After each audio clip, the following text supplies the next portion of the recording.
بسم اللہ الرحمن الرحیم۔ السلام علیکم۔ انصاف نیوز ایجنسی کے نیوز روم میں خوش آمدید۔ آج کی بریکنگ نیوز پر ایک نظر۔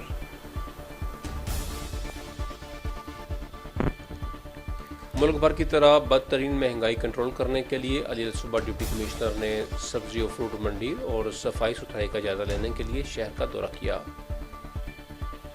خبر شامل کرتے ہیں منڈی بہاؤدین سے۔ رپورٹ کیا ہے عنایت اللہ انجم کلیر نے۔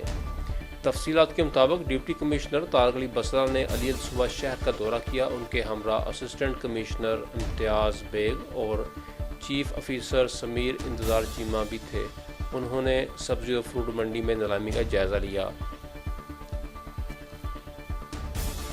انہوں نے خبردار کیا کہ منافع خوری کرنے والے جرمانوں کے ساتھ جیل بھی جائیں گے۔ انہوں نے کہا کہ وزیر اعلیٰ پنجاب عثمان بزدار کے حکم پر ایسے عناصر کے خلاف کریک ڈاؤن جاری رہے گا۔